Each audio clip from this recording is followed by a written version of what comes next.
বলছো হাটে যাবা, তুমি এখানে কি করতেছো? কখন? তুমি না বললা দুপুরে হাটে যাবা, চলো চলো যাই। ও ও চলো চলো চলো চলো। আজকে না বলছিলাম বিকালে যাবো হাটে। হ্যাঁ হ্যাঁ হ্যাঁ, দেখো 6টা বাজে গেছে, তাড়াতাড়ি চলো তাড়াতাড়ি। গাইস আমরা যাচ্ছি, সামনে থেকে গরু এসে পড়েছে।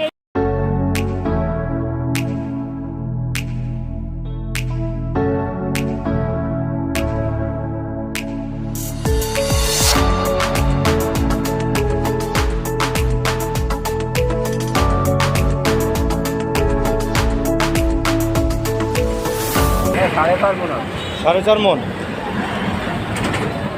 আপনি কত হচ্ছে? অনেক চাইছেন। কি দাম বেশি নাকি? বেশি ফারাক চাইনি তাই। হ্যাঁ, দামাদামি করতেছি। গরু তো কিনবো হচ্ছে আপনার চান রাতের আগের দিন। আমাদের তো রাখার জায়গা বলতে লোক নাই। জায়গা আছে আমাদের গরু রাখার, বাট লোক নাই। ওই জন্য আমরা এলাকাবাসী ওই চান রাতের আগের দিনই কিনি, এমনি ঘুরে ঘুরে দেখি আর কি। গরু কটা আনছেন? হ্যাঁ, বিক্রি হয়েছে এখন তো।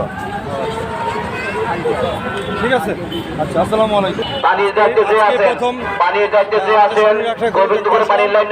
বিভিন্ন রকমের গরু উঠেছে,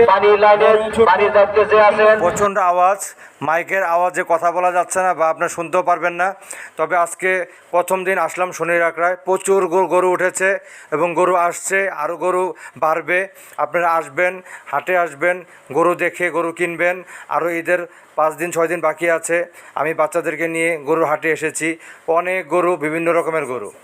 সবাই ভালো থাকবেন, সুস্থ থাকবেন। আমরা অনেকক্ষণ ঘোরাঘুরি করলাম, বিভিন্ন সাইজে বিভিন্ন রকমের গরু দেখলাম। শনির আখড়া হাটে এসে আপনারা দেখে শুনে গরু কিনবেন। আসসালামু আলাইকুম ওয়া রাহমাতুল্লাহি ওয়া বারাকাতুহু।